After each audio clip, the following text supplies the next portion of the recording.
Hi, welcome back to Talk of the Town. Jeff Gerber, Festival Director of the 33rd Annual Hilton Head Island Wine and Food Festival, talks about some exciting additions to the festival along with enhancements of the always favorite Grand Tasting and Saturday Festival. Jeff, welcome this year. So excited for the festival. Well, thanks for having me back, Sandy. We're always excited every year. Yeah, exactly. So I know this is the 33rd year, but why do we put the festival on?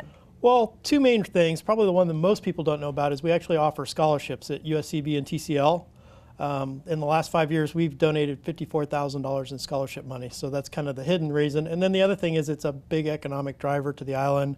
A lot of the businesses slow down during the winter. And last year, the Chamber estimated that the festival brought about $3.5 million in economic activity to the island. So that's pretty cool for a little festival. It certainly is. It certainly is.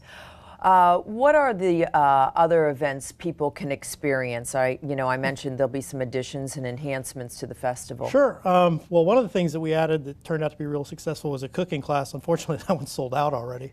We're going to do a couple tastings. We're going to do a really fun one, and we're calling it Burgundy Comparison, and Burgundy's in quotes because obviously Burgundy's only come from Burgundy.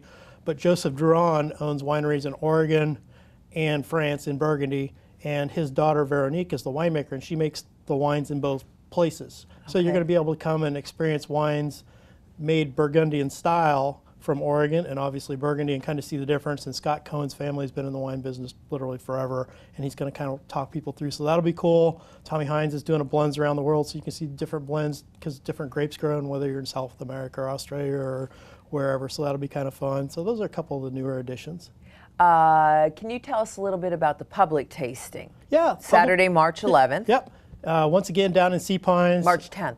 Yes, ma'am. March 10th. You said Saturday. So yeah, Saturday. But we're down in Sea Pines. It's a great location for us. We're down on the water. You got the boats. You got the big oaks.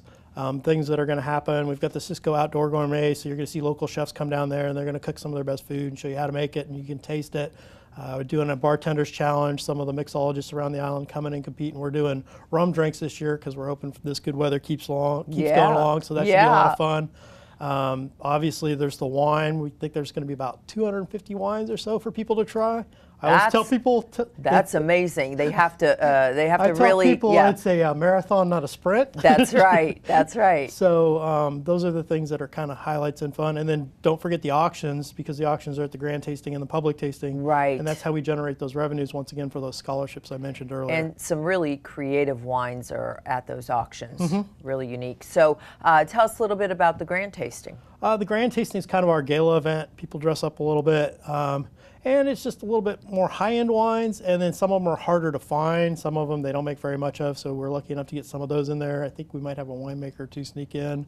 And then it's just really relaxed. It's in the clubhouse at Harbortown, and then the chef there is doing a bunch of really nice appetizers, so it's just like it's a wonderful evening. It's such a beautiful venue. Last year it was just a tremendous night, and couldn't have been more enjoyable. No, and the music was really good, and just the vibe was really... vibe was fabulous. Yes, ma'am. And again, that auction will be taking place there as well. Correct. So there's some wine dinners all week long. What can you tell us about that?